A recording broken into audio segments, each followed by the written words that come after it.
first thing anyone noticed was the silence. Not the usual quiet between lunch and dinner, but something heavier, like the air itself had paused. It settled over the small roadside diner the moment a woman with a crutch stepped inside and asked a simple question: "Can I sit here?" At first, no one thought much of it. But within an hour, 5 black SUVs would arrive, and everything would change. It was a warm afternoon. Sunlight streamed through dusty windows, painting golden lines across the worn wooden floor. The scent of fresh bread and fried onions filled the air, giving the place a comforting feeling, like a temporary home for strangers. Behind the counter, Arv Malik moved quickly, but quietly. He wasn't just a waiter, he was a single father. Raising his 7-year-old daughter, Mahari, morning he woke before sunrise, prepared her lunch, struggled to braid her hair, and walked her to school before starting work. By the time his shift began, he had already lived half a day.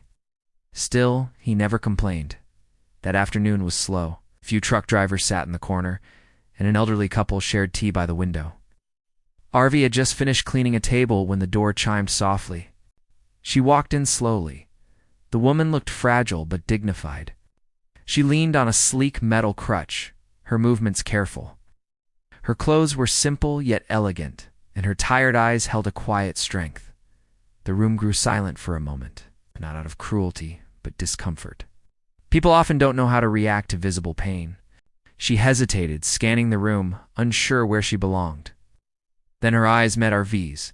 He gave her a small, reassuring nod. She walked toward a booth, paused, and looked at him again. "Can I sit here?" she asked softly. There was something deeper in her voice, like she had been told no too many times before. Arv didn't hesitate, stepped forward and gently pulled out the chair. "Of course," he said. That small act meant everything. Her name was Syra Keishi, but no one knew that yet. To them, she was just another customer.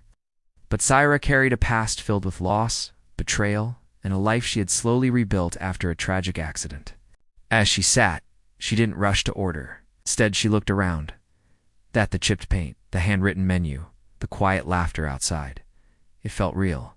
It felt safe. When Arv returned, he simply said, "Take your time." And for the first time in a long time, she did. Minutes passed. The diner returned to its normal rhythm. Plates clinked, conversations resumed, and the earlier silence faded. But something had changed. Syra slowly began to relax. She sipped her tea, not just enjoying the taste, but the feeling of being somewhere she wasn't judged. Then it happened. Low rumble outside broke the calm. One SUV pulled up, then another. Then 3 more. 5 black SUVs lined up outside the diner. This time, the silence returned, but it was tense. Men in dark suits stepped out, moving with precision. Inside, whispers spread. Something wasn't right. But when they entered, they didn't act aggressively. They walked with purpose. The leader scanned the room, then stopped when he saw Syra. His expression changed instantly. Respect replaced authority. He stepped forward and bowed his head slightly. The entire diner froze. Syra looked up calmly. And in that moment, the truth became clear. She wasn't just a customer. She was the heir to a powerful business empire, someone who had disappeared from public life after a tragic accident. For months, people speculated about her. But the truth was simple. She had been searching for something money couldn't buy. And somehow, she found it here, in a small diner, in a simple act of kindness.